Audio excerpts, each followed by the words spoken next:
Olha só que interessante aqui a ventoinha. Deixa eu até dar um zoom aqui para ficar mais fácil da gente visualizar. Olha só. A ventoinha aqui, aqui no nosso amigo Nissan Mart, você vê que o motor da ventoinha aqui, ó, eletroventilador do radiador. Tá vendo aqui, pessoal? Ele é, olha só, engraçado. Aqui no eletroventilador radiador, chegam dois positivos, tá vendo esse terminal 1 e terminal 2? E tem dois negativos também, ó. O terminal 4 é 1 terra, tá vendo, ó?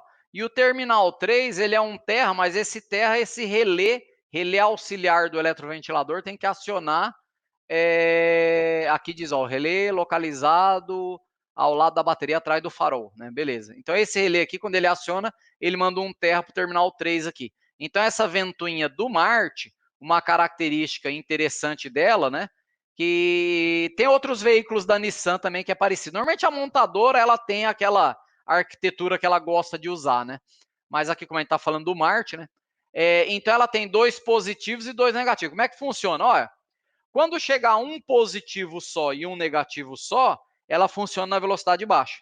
Quando chegarem os dois positivos e os dois negativos, ela funciona na velocidade alta. Entendeu? Então, olha só, e quem controla a ventoinha é aquele módulo IPDM. Lembra que eu estava falando? O IPDM é aquela caixa de fusíveis inteligente que fica lá na frente ali do Marte. Então, é ela que controla a ventoinha. Mas o que eu estava falando, até o Lango perguntou para mim, né, se ela era uma caixa de fusível burra ou inteligente.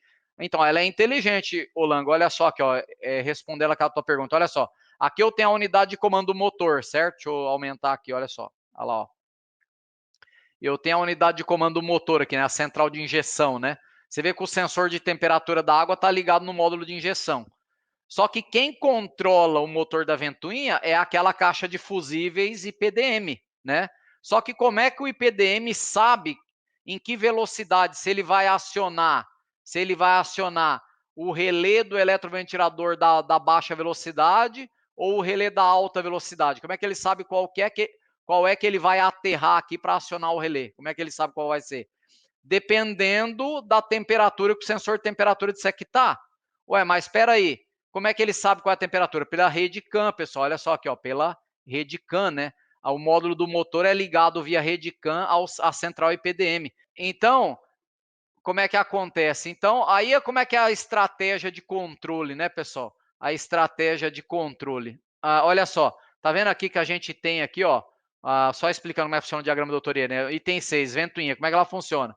Quando o sensor de temperatura da água informa para a unidade de comando do motor que a temperatura do motor atingiu 98 graus, o módulo IPDM, o IPDM fica sabendo pela rede CAN, né? Aciona o relé R8. Então, o IPDM, a 98 graus, o IPDM aciona o relé R8, ligando o eletroventilador do radiador na velocidade baixa. Ao ultrapassar os 100 graus, o relé R7 e o relé auxiliar do eletroventilador, ou seja, esse aqui para mandar positivo para o 2 e esse aqui para mandar terra para o 3,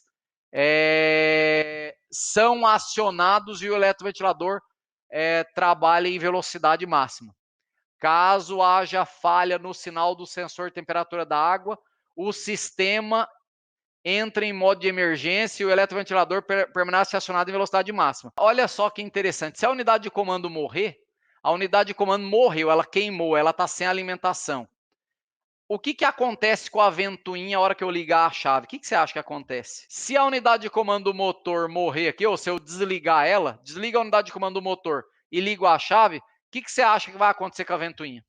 Porque o IPDM, ele vai perguntar para o módulo de injeção, ei, qual que é a temperatura da água? O módulo de injeção não responde, a ventoinha vai ficar disparada. Então, por exemplo, isso aconteceu no curso, sabe o que aconteceu? A gente mexendo lá no veículo, né? A gente acabou deixando o módulo do motor mal conectado. A hora que ligou, foi dar partida, o carro não pegou, claro, e a ventoinha disparada no máximo, né? Indicando que a unidade de comando do motor não estava alimentada, né? Entendeu? Uma curiosidade. Então, para o bom entendedor de diagrama elétrico, né? Você olha ali e já começa a deduzir um monte de coisa.